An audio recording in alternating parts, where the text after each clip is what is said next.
My name is Mike Prysner. I joined the Army, left for basic training on my 18th birthday in June of 2001.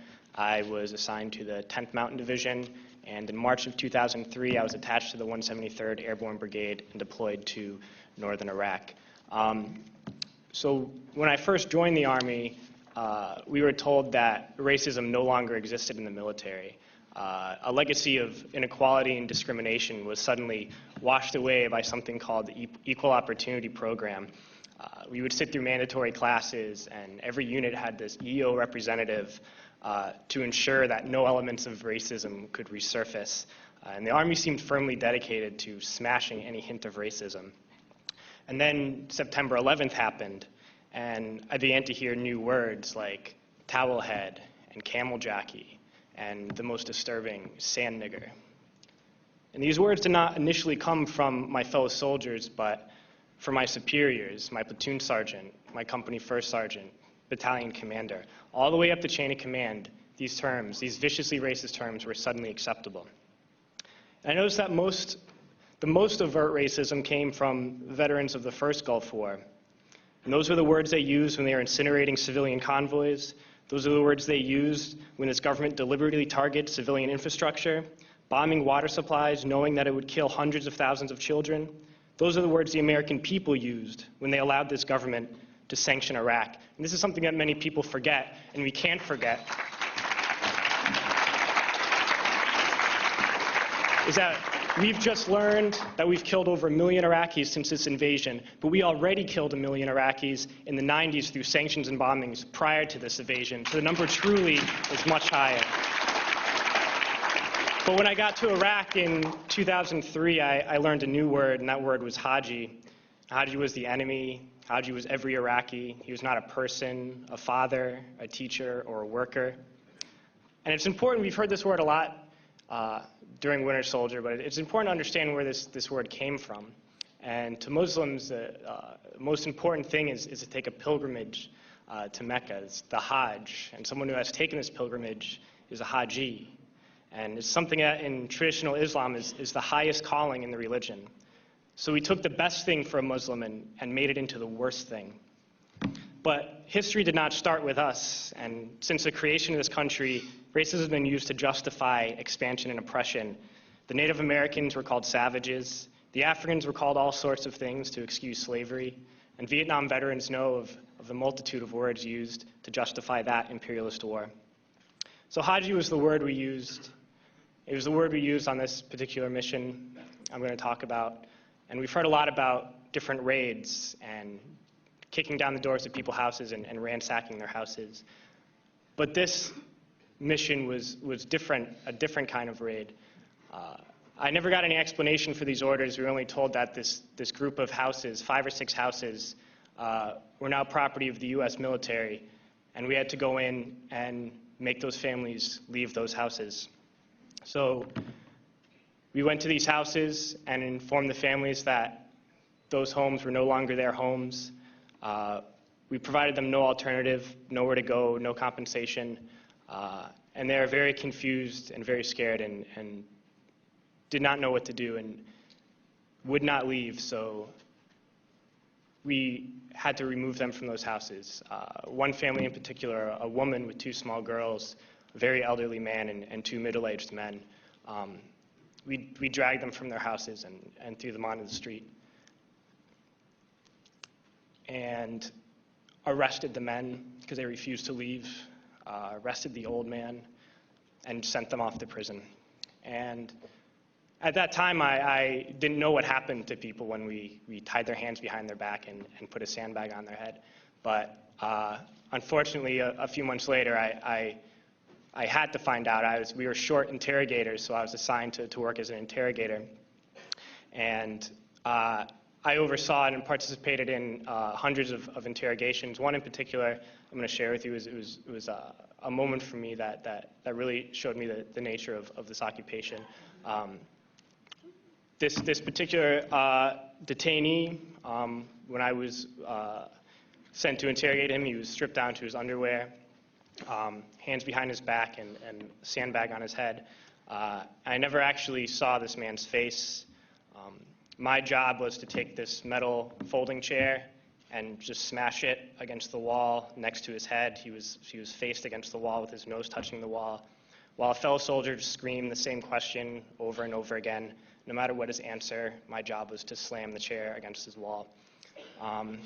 We did this until basically we got tired, and I was told to make sure he stood against the wall for however long, and I was guarding this prisoner, and my job was to make sure he kept standing up, but something was wrong with his leg. He was injured, and he kept falling to the ground. And the sergeant in charge would come and tell me to get him up off his feet. So I'd have to pick him up and put him against the wall. And he kept going down. I just have to keep pulling him up and putting him against the wall. And my sergeant came along, and he was upset with me for not, continue to stand. He picked him up and slammed him against the wall several times. And then he left, and when the man went down on the ground again, I noticed blood pouring down from under the sandbag. And so I let him sit, and when I noticed my sergeant coming again, I would tell him quickly to stand up. And then I realized that I was supposed to be guarding my unit from this detainee, and at that point I realized I was guarding the detainee from my unit.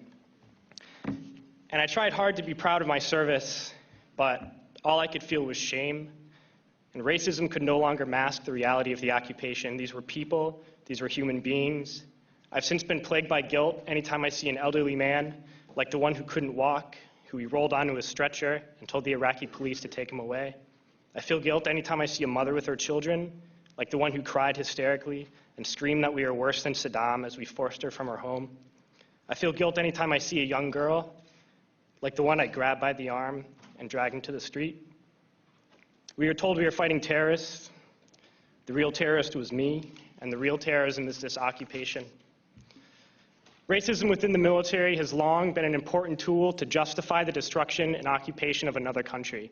It has long been used to justify the killing, subjugation, and torture of another people. Racism is a vital weapon employed by this government. It is a more important weapon than a rifle, a tank, a bomber, or a battleship. It is more destructive than an artillery shell, or a bunker buster, or a Tomahawk missile. While all those weapons are created and owned by this government, they are harmless without people willing to use them. Those who send us to war do not have to pull a trigger or lob a mortar round. They do not have to fight the war, they merely have to sell the war. They need a public who is willing to send their soldiers into harm's way. They need soldiers who are willing to kill and be killed without question. They can spend millions on a single bomb, but that bomb only becomes a weapon when the ranks in the military are willing to follow orders to use it. They can send every last soldier anywhere on earth, but there will only be a war if soldiers are willing to fight. And the ruling class, the billionaires who profit from human suffering, who care only about expanding their wealth, controlling the world economy, understand that their power lies only in their ability to convince us that war, oppression, and exploitation is in our interest. They understand that their wealth is dependent on their ability to convince the working class to die to control the market of another country. And convincing us to kill and die is based on their ability to make us think that we are somehow superior. Soldiers, sailors, Marines, airmen have nothing to gain from this occupation. The vast majority of people living in the U.S. have nothing to gain from this occupation. In fact, not only do we have nothing to gain, but we suffer more because of it. We lose limbs, endure trauma, and give our lives. Our families have to watch flag-draped coffins lowered into the earth. Millions in this country without health care, jobs, or access to education must watch this government squander over $450 million a day on this occupation.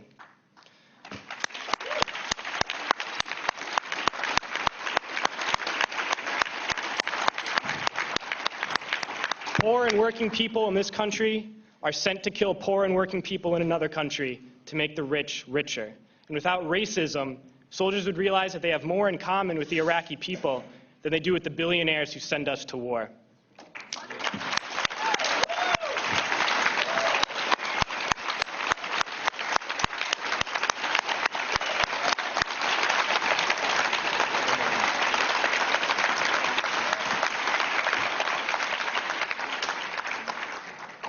I threw families onto the street in Iraq, only to come home and find families thrown onto the street in this country, in this tragic and unnecessary foreclosure crisis.